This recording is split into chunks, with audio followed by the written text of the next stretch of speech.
gaze upon this fine country of ours while you can, gentlemen.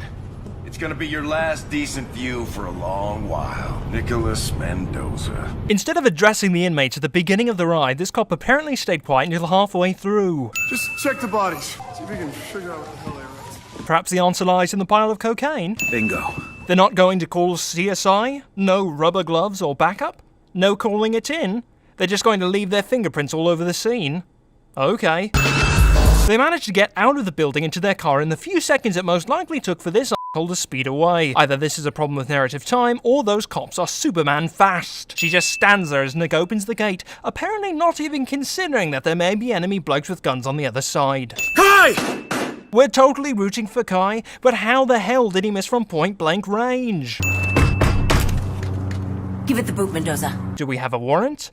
Are we going to wait longer than 10 seconds before kicking down his door? I heard you took down Tyson Latchford. Well-trained and apparently psychologically stable cops decide to direct her gun at an unarmed bloke because he mentions a contentious part of her past.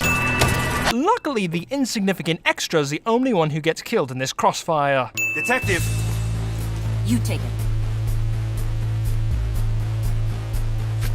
We can't help but wonder where Nick put the bag. Lot of gators out here. Yeah, I wouldn't sweat it.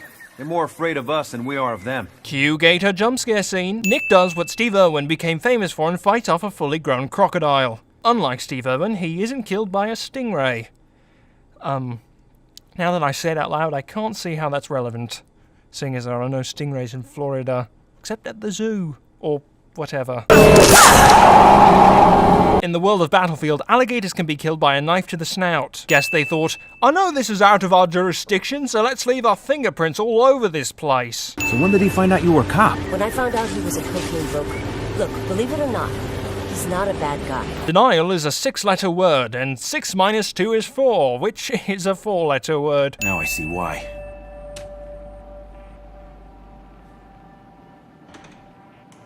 Excellent idea, Nick. Dropping the dirty bills with your fingerprints on them at the scene of the crime. Okay, bet I can figure out this code. There are 24 different possible combinations. Luckily, Nick picks the correct one on his first try. What'd you find? Nelson Stoddard, on tape.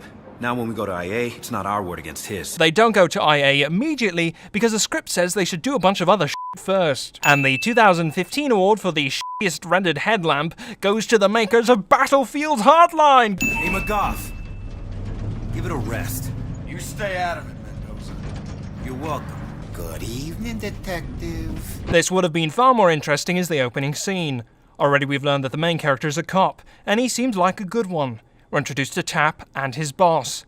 Then the main character blacks out, and we cut to flashback. It would have been perfect! We got the guy. Move to capture. Visual on suspect. Because we've made it to the next checkpoint, the blokes who are hot on our tail suddenly forget where we are. Is anyone still inside?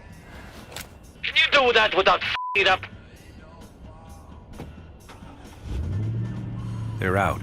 Luckily for the plot, everybody leaves right when we decide to break in. The safest place for you is inside this trunk. What? No way, Kimosabi. I'm coming with. Nick doesn't even consider that they might return to crush Boomer whilst he's away. Check whiz Boomer's laptop is at least 10 years old. We interrupt Battlefield Hardline to bring you Grand Theft Auto 5. Let's go put this Mr. Kang out of business. Sure, why not?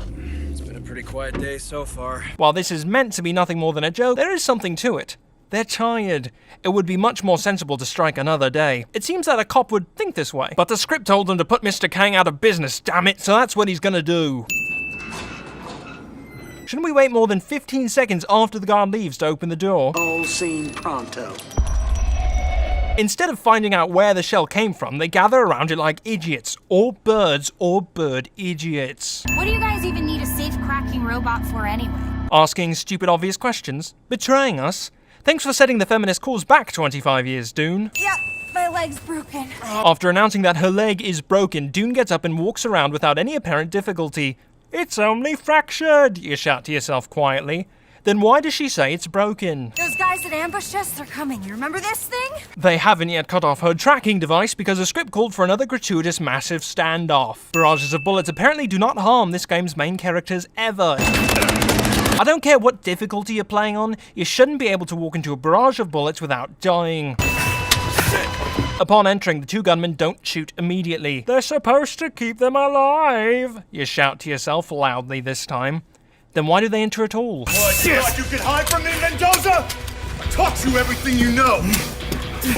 Fortunately for the plot, Nick's gun only gets jammed when it's necessary for the plot. And the 2015 awards for the shittiest rendered cityscape go to the makers of Battlefield Hardline. They get that elevator open way too easily. Get back! That is the laziest C4 I've ever seen. He's alive. Black Vest saved him. What about head trauma? There'd certainly be massive head trauma. There wasn't anything to protect his head. I'm calling quadruple bullshit on this. Hardline just took it way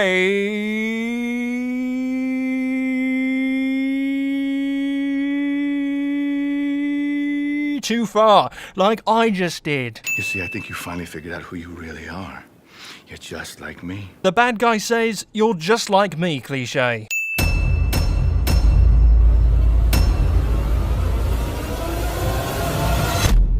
They were gonna put you in a car crusher? You know that whole criminal psychopath thing? These dudes method act that shit, man. Thank you for watching today's video. If you haven't already, make sure to subscribe, like, comment. Follow us on Twitter, so that way we can let you know when we're coming out with a new video. Like us on Facebook and Google+. Also, if you haven't already, check out my book. It's called Great New World. It is a great book. No, I may be biased, but you can get it on Amazon. There's a link in the annotation card and in the comments. Have a great day.